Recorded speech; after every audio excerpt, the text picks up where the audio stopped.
এক ছোট্ট গ্রামে তীব্র খরা দেখা দেয়। কৃষক আব্দুর রহমান এবং আমিনার ক্ষেত ক্ষতিগ্রস্ত হয়। পানি না থাকায় ফসল শুকিয়ে যায় এবং তাদের ফসল নষ্ট হয়ে যায়। ক্ষুধা ও কষ্ট তাদের উপর নেমে আসে, কিন্তু তারা কখনো আল্লাহর রহমতের উপর বিশ্বাস হারায়নি। এক সন্ধ্যায় যখন আব্দুর রহমান তাদের ভবিষ্যতের কথা ভেবে বাইরে বসেছিলেন, তখন তার স্ত্রী আমিনা তাকে সান্ত্বনা দেন। আমার প্রিয় স্বামী, আল্লাহ হলেন রিজিকদাতা। তিনি যদি আমাদের জন্য রিজিক লিখে থাকেন, তবে তা আমাদের কাছে পৌঁছাবে, এমনকি যদি তা অসম্ভব বলে মনে হয়। তার কথাগুলি আব্দুর রহমানকে শক্তি দিয়েছিলেন এবং তিনি একটি অলৌকিক ঘটনার আশায় কাজ চালিয়ে যান। তিনি দিনের পর দিন জমি চাষ করছিলেন। একদিন সে জমির পাশে দেখতে পেলেন একটি ব্যাগ। কৌতূহলী হয়ে ব্যাগটি সে খুলল। তখন তার চোখ বিস্ফোরিত হয়ে গেল। এটি একটি সোনার মুদ্রা ভরা ছিল, মূল্যবান রত্ন দিয়ে।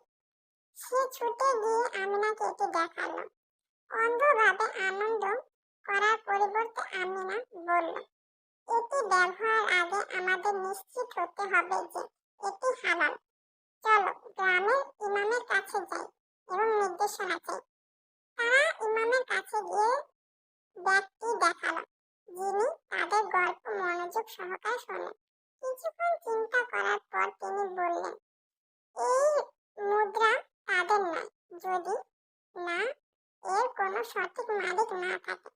গ্রামে ঘোষণা করো যে তুমি এটি খুঁজে পেয়েছো।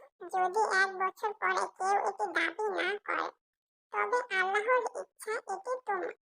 আব্দুর রহমান এবং আমিনা আল্লাহর পরিকল্পনার উপর আস্থা রেখে একমত হলেন। তারা গ্রামে ঘোষণা করলেন, কিন্তু কেউ এই মুদ্রার দাবি করতে এগিয়ে এলেন না। 1 বছর কেটে গেল এবং ইমাম ঘোষণা করলেন, এই সম্পদ এখন তোমার।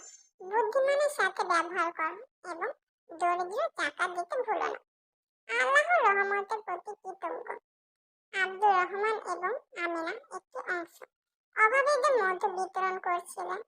তাদের খামার পুনর্নির্মাণ করেছিলেন এবং বাকি অংশ তাদের জীবিকা নির্বাহের জন্য ব্যবহার করেছিলেন। তারা কখনো সম্পদকে তাদের হৃদয়কে কুলসিত হতে দেননি। সর্বদা মনে রাখতেন যে প্রকৃত ঈমান এবং কৃতজ্ঞতার মধ্যে নিহিত।